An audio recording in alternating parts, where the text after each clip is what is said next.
এই দৃশ্য মিনেসোটার। আইসিই বিরোধী বিক্ষোভে এভাবেই টেনে হিচড়ে গাড়ি থেকে বের করা হচ্ছে এক বিক্ষোভকারীকে। বন্ধ করতে বলা হচ্ছে ভিডিও। একটি দুটি নয়, গেল কদিনে এমন অসংখ্য ঘটনা ঘটেছে রাজ্যটিতে। হোমল্যান্ড সিকিউরিটি বিভাগ জানিয়েছে নতুন করে আরও ২,০০০ ফেডারেল কর্মকর্তাকে মিনেসোটায় পাঠানো হচ্ছে। স্বভাবতই এই ঘটনাকে স্বাভাবিকভাবে নিচ্ছে না মিনেসোটার বাসিন্দারা। এবার হোমল্যান্ড সিকিউরিটির বিরুদ্ধে মামলা করেছে মিনেসোটা ও ইলিনয় কর্তৃপক্ষ। মিনেসোটার অ্যাটর্নি জেনারেল কেইথ এলিসনের অভিযোগ, হোমল্যান্ড সিকিউরিটির কর্মকর্তাদের আচরণে আতঙ্কিত সাধারণ মানুষ। তাদের নিয়মিত টহল ব্যাহত করছে মানুষের স্বাভাবিক জীবনযাত্রা। হোমল্যান্ড সিকিউরিটি বিভাগের বিরুদ্ধে মামলা দায়ের করেছি আমরা। মিনেসোটায় ফেডারেল এজেন্টদের হঠাৎ এবং অবৈধ আগমন বন্ধ করতে এই পদক্ষেপ নিয়েছি আমরা, কারণ এভাবে চলতে পারে না, এটা থামতেই হবে।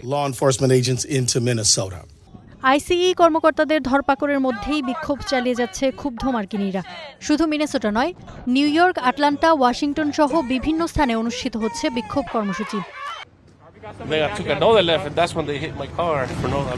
আমি গাড়িতে বসেছিলাম, আমাকে বেরিয়ে আসতে বাধ্য করা হলো। ওরা গুলি করলে আমার কিছু করার ছিল না, করতেই পারতো, ঠিক যেভাবে রিনি গুডকে গুলি করেছে।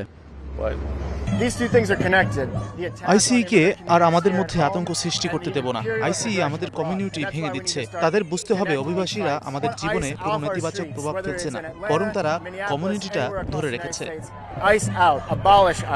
গেল বুধবার অভিবাসন বিরোধী অভিযানে রিনি গুড নামের এক নারীকে গুলি করে হত্যা করে আইসিই এজেন্টরা।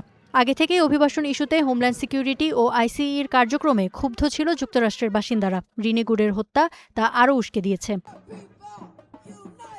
নিহত রিনি গুড কোনো অভিবাসী ছিলেন না, তিনি যুক্তরাষ্ট্রেরই নাগরিক।